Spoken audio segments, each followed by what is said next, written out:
안녕하세요. 여러분, 재미있는 토막 상식에 다시 오신 것을 환영합니다.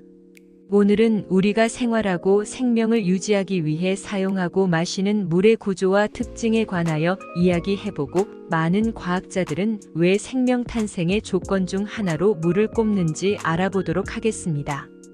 물은 매우 단순한 구조를 가지고 있습니다. 순수한 물의 기본 구조는 수소원자 2개와 산소원자 1개가 결합한 형태이고, 화학식으로는 H2O로 표현합니다. 물은 산소를 중심에 두고 양쪽에 수소 2개가 결합되어 있고, 수소와 산소원자의 결합 각도는 104.5도입니다. 물을 구성하고 있는 산소원자와 수소원자 중 산소원자가 전자를 끌어당기는 힘이 더 강하기 때문에 수소와 산소 사이의 전자가 산소원자 쪽으로 약간 끌려가게 됩니다. 따라서 수소는 전자를 산소에 뺏기는 것과 같은 효과가 발생해 부분적으로 약한 양전하를 띠고, 산소는 부분적으로 약한 음전하를 띠고 있는 형태를 하고 있습니다. 이러한 구조적 특징으로 인해 물 분자는 전하를 띠고 있지 않지만, 물을 구성하는 수소와 산소는 부분적으로 약한 전하를 띠고 있는 것과 같은 상태가 됩니다. 물을 자석이라고 가정하면 산소 원자는 N극, 2개의 수소 원자는 S극이라고 생각하셔도 될 것 같습니다.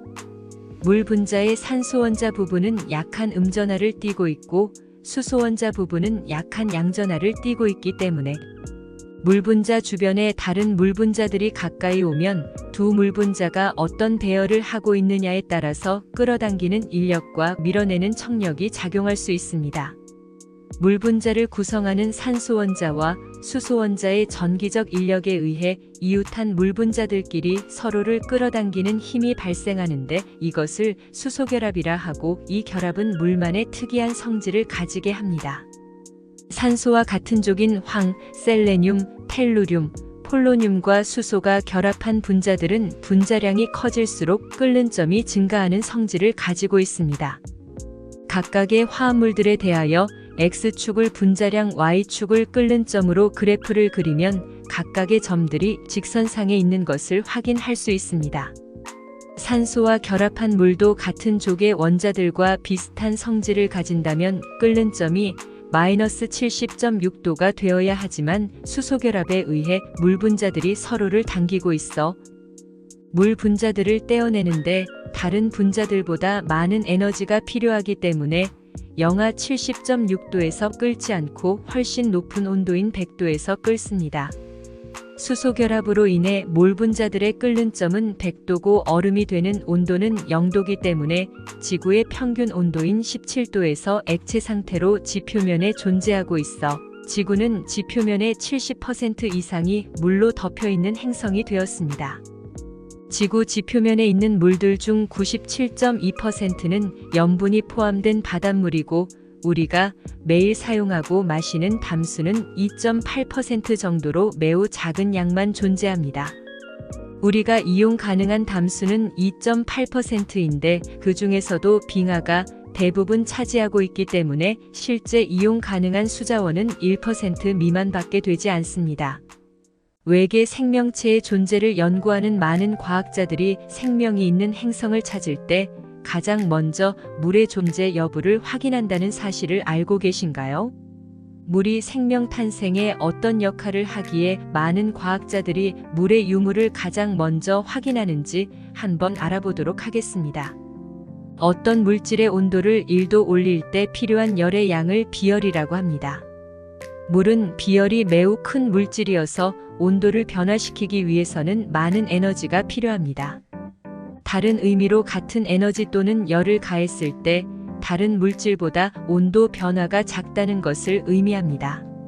물과 같이 비열이 큰 물질이 풍부하면 낮에 태양으로부터 오는 에너지를 흡수했다가 밤에 방출함으로써 낮과 밤의 온도가 크게 차이 나지 않고 생명이 살아가기 좋은 온화한 환경을 가지게 됩니다. 지구와 태양과의 거리가 비슷한 달의 경우 물과 대기가 없어 낮에는 100도, 밤에는 영하 150도까지 떨어지는 혹독한 환경을 가지고 있습니다. 물은 일정한 형태를 가지고 있지 않고 높은 곳에서 낮은 곳으로 흐르는 성질을 가지고 있습니다. 또한 이렇게 흘러갈 때 여러 가지 물질이 같이 이동하는데 이 과정에서 다양한 물질이 자유롭게 움직이며 반응하고 분해될 수 있는 토대를 마련해 줄 수 있습니다. 물에 녹아있는 수많은 물질들이 자유롭게 반응하고 분해되는 과정에 무수히 많은 물질이 생성되고 소멸되는데 이 과정에 생명의 특징을 가진 물질이 탄생할 수 있는 기회를 제공하게 되고 이렇게 탄생된 생명이 진화해 나갈 수 있는 물질을 제공하는 역할도 합니다. 물은 액체에서 고체로 변할 때 많은 물질들과 다른 특이한 물리적 특성을 보여줍니다. 대부분의 물질들은 기체 액체 고체로 변화하는 과정에서 부피는 작아지고 밀도는 증가하는 경향이 있습니다. 하지만 물은 액체에서 고체로 되는 과정에서 수소결합에 의해 질서정연한 육각형 형태의 모형을 만드는데 육각형 구조는 중간이 비어있는 형태로 되어 있기 때문에 액체보다 고체의 부피가 더 커지는 특이한 현상이 발생합니다. 이 질서정연한 배열은 물과 얼음의 질량은 같지만 얼음의 부피가 더 커지게 만들어 얼음이 물 표면에 떠오를 수 있게 해줍니다. 만약 얼음이 물보다 무거워 가라앉는다면 시간이 갈수록 바닥에 얼음이 쌓여 물의 높이는 낮아질 것이고 생명이 탄생하고 살아갈 수 있는 환경을 제공할 수 없을 것입니다. 표면이 얼음으로 덮여 있다는 것은 아래쪽에 물이 있을 수 있고 물이 있는 안쪽은 0도씨 이상의 온도라는 것을 의미합니다. 이것은 대기는 영하로 춥지만 얼음 아래의 물은 일정 온도 이상을 유지함으로써 생명이 활동하기 좋은 환경을 제공하는 역할을 합니다. 물은 높은 비열로 인해 생명이 탄생할 수 있는 온화한 기후를 제공하고 유체의 특징을 가지고 있어 많은 물질을 이동, 반응, 분해될 수 있는 수많은 기회를 제공함으로써 생명 탄생의 기회를 제공합니다. 이렇게 탄생한 생명들이 주변의 물질들을 이용해 진화해 나갈 수 있는 기회도 같이 제공하기 때문에 물은 생명의 탄생과 매우 밀접한 관계가 있습니다. 이번 동영상은 물을 구성하는 원자의 구조와 구조에 따른 물의 특이한 특성을 알아봤고 물이 생명 탄생에 어떤 영향을 주었을지 알아보았습니다. 우리 생활에 없어서는 안 될 물의 고마움과 놀라움을 느껴보는 동영상이었으면 좋겠습니다. 끝까지 시청해 주셔서 고맙습니다.